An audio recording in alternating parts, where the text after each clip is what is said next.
Helo, pnawn da, Mr Mathias fan hyn, a heddiw dwi'n mynd i ddangos i chi gwefan ar gyfer creu animeddiadau syml. Nawr, os ych chi eisiau creu animeddiadau a arbed nhw, gallwch chi gwasgu join fan hyn gyda'ch e-bost ysgol chi. Ond os ych chi jyst eisiau creu animeddiad, jyst i gael gweld shwt mae e'n gweithio, gallwch chi jyst gwasgu'r bwtwm draw.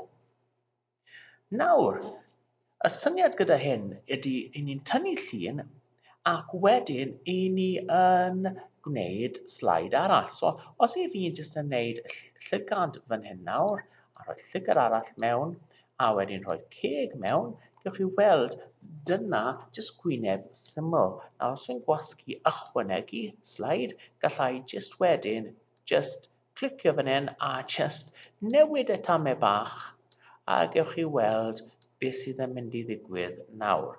Okay?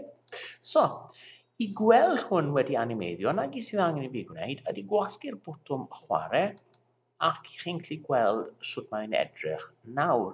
Nawr, wrth gwrs, os i chi sy'n mynd nôl a newid rhywbeth, gallwch chi gyda dim problem o gwbl, so gallai ddim mynd nôl fyna, a gallwn ni wneud hwn bach yn fwy o seis, ac nawr, gallwch chi gweld sut mae hwnna'n edrych fel. Nawr, wrth gwrs, gallwch chi mynd draw fan hyn a gallwch chi creu un newydd eto. So eto, creu hwn fan hyn ac wedyn falle fan hyn gallai newid maint y ceg. So gallai wneud y ceg wedyn yn drist fan hyn. A wedyn gwasgu chwarae ac i chi'n gweld sut mae fe'n edrych.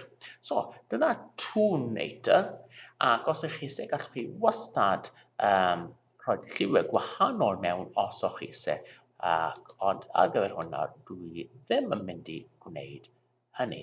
So, os mae digon o amser gyda chi, gallwch chi creu animeiddiadau eitha cymhleth gyda'r wefan yma. So, hwyl am nawr, gobeithio gallwch chi gwasgu'r bwtwm hoffi, gallwch chi subscribe i'r channel, gwasgu'r gloch, a chi'n gwybod y drefn ydych chi. Oce, hwyl am nawr.